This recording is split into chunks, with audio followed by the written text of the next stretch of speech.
രാജ്യങ്ങൾക്ക് കടൽ വഴി കൊണ്ടുപോകുന്ന എണ്ണ, റഷ്യൻ എണ്ണയും പെട്രോളിയം ഉൽപ്പന്നങ്ങളും വാങ്ങുന്നതിനുള്ള അനുമതി നീട്ടി നൽകിയിരിക്കുകയാണ് US. ഒരു മാസത്തേക്കാണ് ഉപരോധ ഇളവ് പ്രഖ്യാപിച്ചിരിക്കുന്നത്. വെള്ളിയാഴ്ചയാണ് US ട്രഷറി വകുപ്പ് ഉത്തരവ് ഇറക്കിയിരിക്കുന്നത്.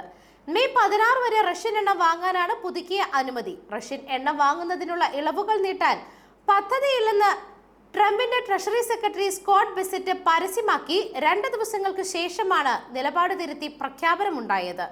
റഷ്യൻ എണ്ണയുടെ പൊതു ലൈസൻസ് ഞങ്ങൾ പുതുക്കില്ല, ഇറാനിയൻ എണ്ണയുടെ പൊതു ലൈസൻസും പുതുക്കില്ല, ബെസറ്റ് വാർത്താ സമ്മേളനത്തിൽ പറഞ്ഞു. ഏപ്രിൽ 11 വരെ 30 ദിവസത്തേക്കായിരുന്നു നേരത്തെ ഇളവ് പ്രഖ്യാപിച്ചിരുന്നത്.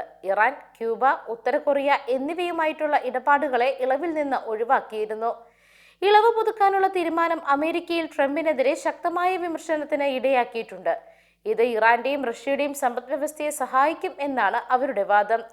ആഗോള എണ്ണ വിപണനത്തിന്റെ 20% നടക്കുന്ന ഹോർമൂസ് കടലിടുക്ക് ഇറാൻ അടയ്ക്കുകയും ഇന്ധന പ്രതിസന്ധി രൂക്ഷമാവുകയും ചെയ്തതോടെയായിരുന്നു US തങ്ങളുടെ സഖ്യകക്ഷികൾക്ക് റഷ്യൻ എണ്ണ വാങ്ങുന്നതിനുള്ള ഉപരോധത്തിൽ ഇളവ് നൽകിയത്. News desk, Magnavision.